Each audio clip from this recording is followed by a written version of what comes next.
I've recently grown interested in a show called Disventure Camp. I've wanted to share my full thoughts and observations on Fiore for a while, but lacked any proper motivation to do so until I started seeing concerning and inappropriate comments and imagery floating around in relation to her. My goal is to present an unbiased look at her, in part to keep this civil and articulated, in part because those who may not see her as I do are more likely to hear me out. The one exception being the messages I sent Fiore that I will share at the end. I am by no means a professional on the entertainment industry, parenting, nor child behavior, but I intend to share sources and fact-check anything that may come up the best I can. Know that, due to the nature of character analysis videos, there will be heavy spoilers. Firstly, before jumping into my analysis, a major issue I see that exists both in and out of Disventure Camp is the belief that Fiore is evil, or otherwise referred to as a demon child. I disagree heavily with this assessment. It would be one thing if Fiore were older or had done more permanently damaging actions than the two I'll be going over shortly, but when the first season took place, she was only 6 years old. I'm 6. A child of that age is still developing, learning, and woefully inexperienced with how the world works. One can expect a child her age to still be developing awareness and understanding. Specific actions she did may not fully relate to other children her age, but the thought process behind those actions do. It is actually rather common for children to hit when frustrated and retaliate when angry. According to the Merriam-Webster Dictionary, evil is defined as morally reprehensible. It should be noted how important the development related to morality is in regard to this, and when that development occurs. The average age in which a child develops a sense of morality and a capacity for empathy is around 7 years old. So if Fiore is evil, I guess all kids that age are? With all that in mind, let's take a look at what happened in Season 1. Because Fiore sticks around the entire season, and I don't want the video to be too long, I'll stick to pivotal moments that struck out to me most. Episode 1 opens up to our shock of Fiore's presence on the show. Why is a 6-year-old participating in a survival-based reality show? Where are her parents? She gives us this reason. I don't know. My parents are a little short on money, so they agreed to send me here in exchange for payment. Either this is a lie, wherein her parents have done no such thing, and she is a runaway, or has been kidnapped by the hosts, whom are now exploiting her for entertainment, or she is telling the truth, and her presence represents a clear case of exploitation by her parents for financial gain. Even under financial duress, I find it hard to believe good parents would be okay with their child in such a dangerous setting at all, never mind without them. However, it can be expected that the hosts would not do something to call attention to themselves, like visibly show a kidnapped runaway child, while breaking other laws that they are trying to hide. Additionally, child abduction was not among the list of charges they were arrested for at the end of the season. It would also make sense that any decent parent would be looking for their kid. Surely missing posters or Amber Alerts of some kind would raise enough concern for those eliminated from the game to act. As such, it can be deduced that Fiore is telling the truth, and her presence on the show is approved of by her parents. Assuming child labor laws for the Disventure Camp area are similar to ours, her parents should have been informed of what all Fiore would have been expected to experience while on the show. Either they were not and sent her away without them with no idea what the show would have her do, or they were informed and sent her away without them to participate in challenges they were aware would be dangerous and or traumatizing anyway. Based on everyone's shock about their living arrangements, something that should absolutely be communicated ahead of time, we can easily deduce the former scenario must be the truth.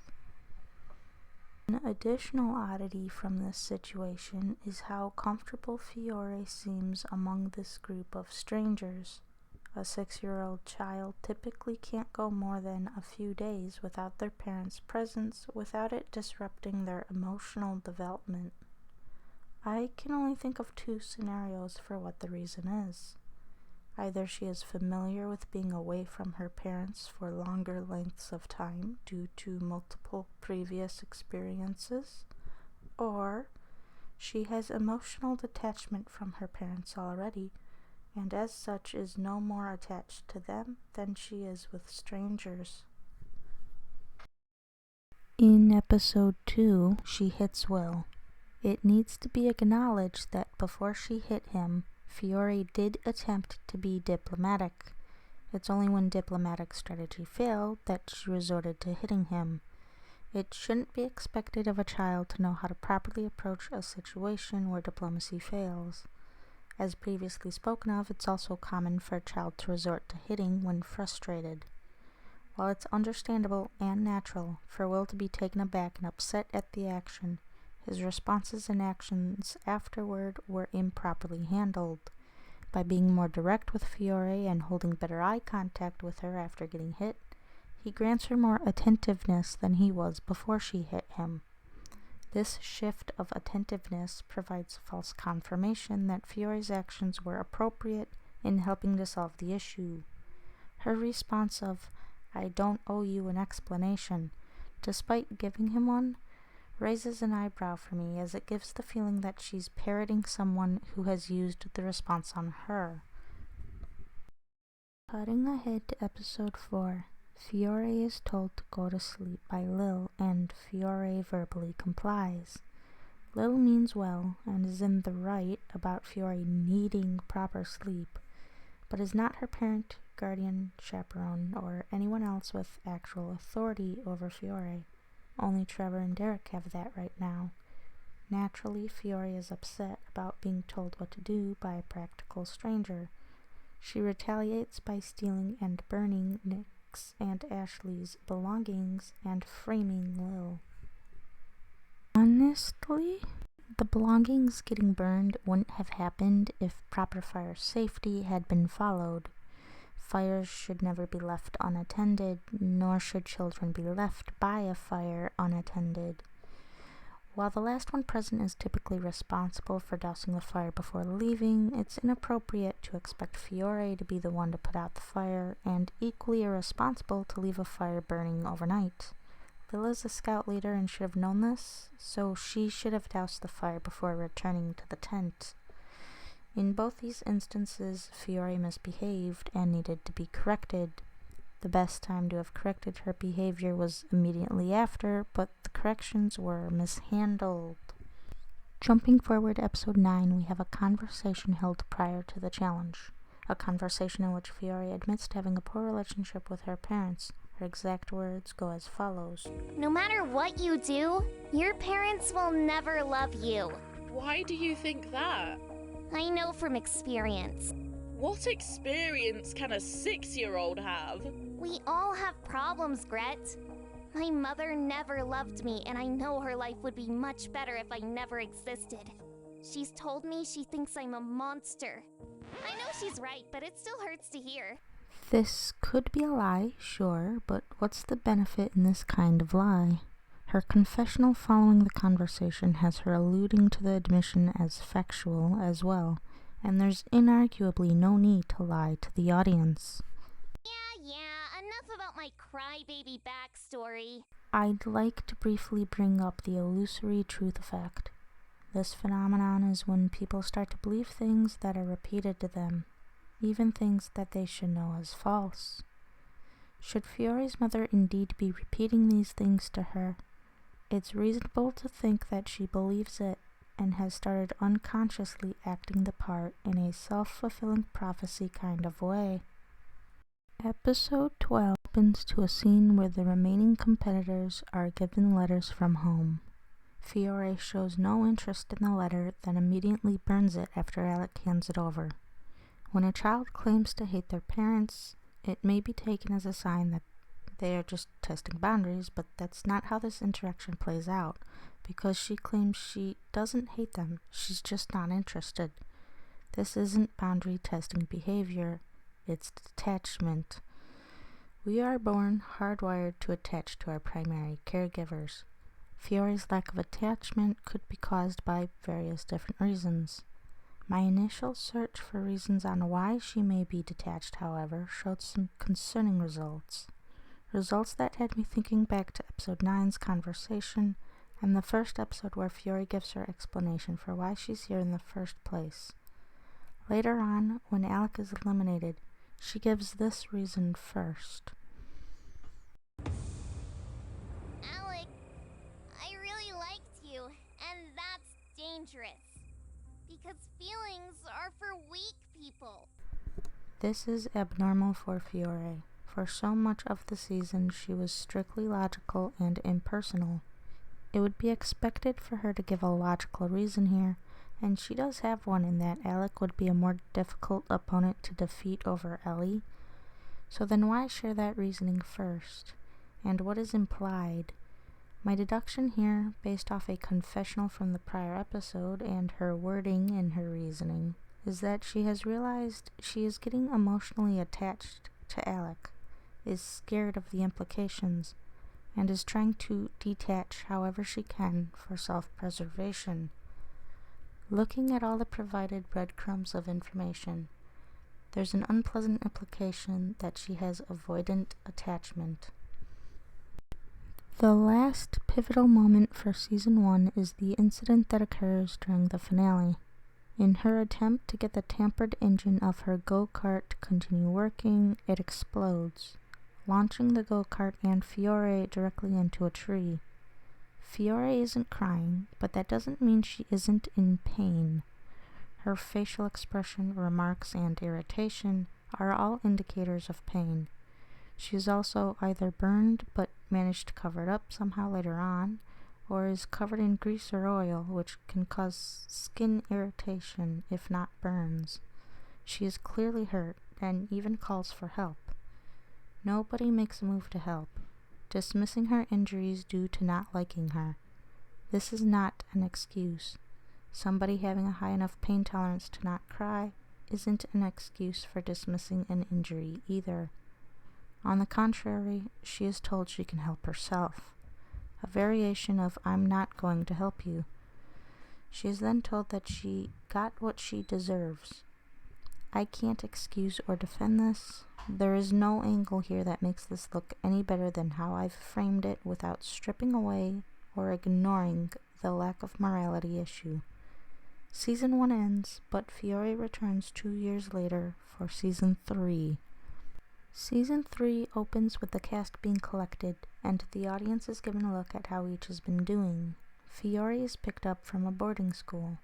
On her way to board the plane, the teacher attempts to prevent her departure. She threatens to call the police, which Crystal handles by method of bribery in the form of hush money. Just as with her last season, we are left to question if Fiore participating is legal or if she's being taken. Unlike last season, it's not so clear.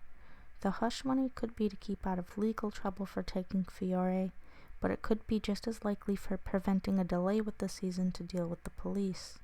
Crystal did and is keeping things far more legally aligned than Trevor and Derek did, so it's hard to tell. What's not so difficult to deduce, however, is the fact that Fiore's parents have decided to enroll Fiore into boarding school. Placing your child into boarding school can cause detrimental effects on them, especially those under 12 years of age. We're 2 for 2 now on Fiore's parents sending her somewhere away from them for prolonged periods of time. Episode 2 opens with the cast now landing after jumping out of the plane. Fiore lands safely and expresses relief over it, only for Ashley to then land directly on her. Intentionally, according to her sequential confessional. It is not morally acceptable nor legally allowed for an adult to intentionally harm another person, especially a child, for any reason other than self-defense or others' defense. As such, choosing to harm Fiore over her exhibited behavior from 2 years ago is vastly inappropriate and concerning. Later on, Fiore addresses her behavior from her last season as follows. I know there's no point in apologizing since you won't believe me, But I want to play differently this time. Shortly after, Jake arrives and labels Fiore, who expresses discomfort over it. Almost immediately after that, Allie and Hunter arrive, with Hunter making a comment of displeasure on being teamed with Fiore. Ashley then backs Hunter with the claim that Fiore was responsible for their team losing almost every challenge last time. This is a false accusation.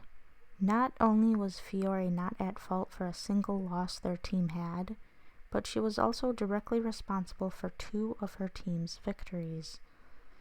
They only won the first challenge because Fiore swapped the flags. Their loss on the second challenge was Will's fault. She faced her fear and helped secure victory in the third challenge. Losing the advantage in the first part of the fourth challenge was Nick's fault for not pulling his weight with rowing, and Fiore wasn't even cued for the second part. In the fifth challenge, Fiore was the sous chef to Alec's head chef. Nobody should put heavier blame on Fiore before Alec for how that dish turned out, especially since Alec volunteered them for cooking. In the sixth challenge, Fiore getting taken down first was actually of benefit to her 2 remaining teammates rather than a detriment, since each team was competing for individual immunity towards a double elimination. Lastly, she took the initiative and brought her teammates to victory in the 7th challenge. So I have no idea what Ashley is talking about here. Fiore still tries to be diplomatic, but is met with dismissal. Later on, during the challenge, Fiore gets hurt and Hunter decides to complain about the loss of points instead of checking on her. Alec speaks up on this behavior, which Fiore thanks him for, but he brushes Fiore off when she attempts to reach out for advice. It's clear from her facial expression after Alec has already turned away that she was being genuine rather than manipulative. The challenge in episode 3 is an underwater scavenger challenge that features dangerous marine life. Now, I've been forgiving of the more dangerous challenges Fiore has been in up to this point because there's always been an adult nearby capable of stepping in if needed. But Fiore's teammates show blatant, reckless child endangerment this episode by leaving her alone in open water they know has dangerous marine life in it, intentionally pairing off, side-eyeing Fiore, then collectively leaving her behind. In episode 5, she is assigned the final leg of the triathlon alone. This challenge isn't dangerous, so it's fine, but it's odd at first why they decided to have Fiore do the running section. Even if it's a case where she can't ride a bike and is scared of the cliff drop, there's no way her short child legs could keep up with the adults regardless of any lead. Placing her as the +1 on either other leg would have been better placement for her, especially if she didn't need to keep up with her teammate. It's seemingly intentional, as by placing Fiore in a position of high importance, her abilities are being put to the test, and her failure would weigh heavier, providing a direct reason for voting her out. My deduction on why this happened, based on a conversation held prior to the challenge and commentaries during the challenge, is that Ashley did this specifically to bar any chance of Fiore and Hunter working together, thereby forcing Fiore to vote with her and Jake. All throughout this season, Fiore was subjected to elements of emotional abuse, a false accusation, consistent name-calling, hurtful remarks related to her size and age, including an instance where such a remark was prioritized over her health, dismissal of safety and isolation. Even at her elimination in episode 7, Ashley and Jake shoot one last remark at her expense. In her first season, Fiore's behavior is problematic, but expected to a degree due to her young age and the nature of the game. Outside of 2 instances of heavy misbehavior needing correction, her behavior was disreputable on average. Lies, deceit, betrayal, manipulation, and disrespect all played a heavy role in her actions. But come season 3, we see most of that antagonism has dissipated. Moments of problematic behavior, cussing aside, is noticeably minuscule, with her biggest instance of immaturity being comments made to Ashley and Jake as retaliation for their comments after her elimination. She attempts to play the game more honorably. She is more civil and diplomatic. She doesn't instigate anything. In most cases where diplomacy fails, or she is being disrespected, she allows the situation to pass over, or de-escalates the tension, rather than act out and make the situation worse. With how Fiore dismissed emotions as being for weak people in the first season, and that mentality still being somewhat present in the third season, I'd be unsurprised if she is dismissive of her own emotional well-being. Mental health is important for everyone, but especially for kids. The first decade and a half to 2 decades of life create the foundation upon where the rest of our life sits. No matter how well built the house is, it will be at risk if the foundation isn't solid. Children benefit from their good behaviors being praised just as much, if not more, than their misbehavior being corrected. Yet Fiore receives no such praise for helping where she has. It's sensible to grant a bit of leeway to a child for their mistakes, since they are still learning, as opposed to adults who should know better. Yet Fiore, the child among a group of adults, is held to far stronger grudges, mistrust, and expectations than most of the others. Fiore has come closer to apologizing for past deeds than others, yet those said others receive the benefit of the doubt and/or a second chance before her.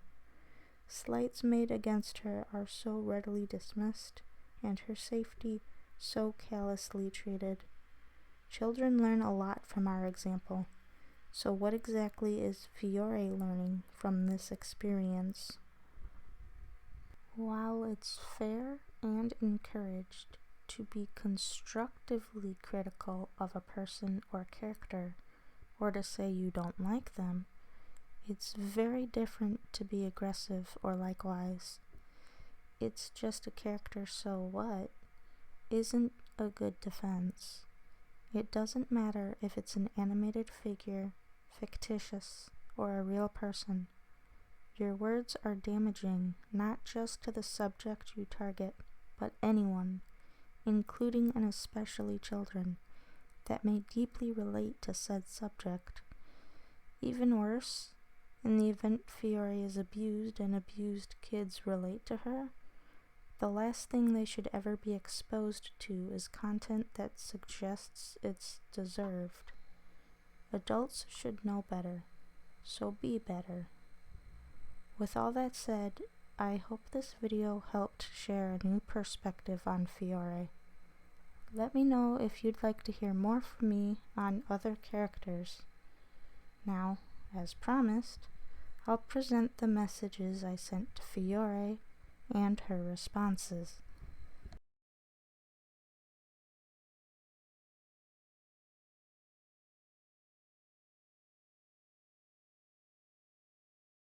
Hey, Silver! Thanks for seeing things from my perspective. Seriously, the way some of these so-called adults act around me?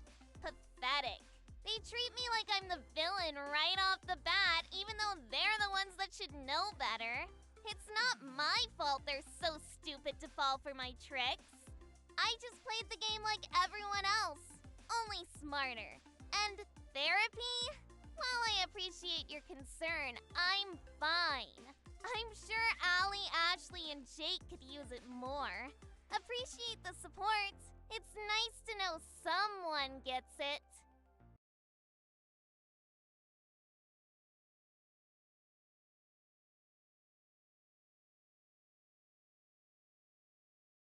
Okay, so Silver just sent me a whopping essay analyzing my psychology like a therapist. I am far from caring about self-care. I'm comfortable around strangers because people naturally expect everyone to be cordial. Not me. Don't bullshit a bullshitter. And you're right! Disventure Camp Season 1 was not my first TV appearance. I was on an episode of Super Nannies. Don't think my episode aired, but can't blame them after what I did. I do enjoy being a kid TV star. Hopefully future experiences are better.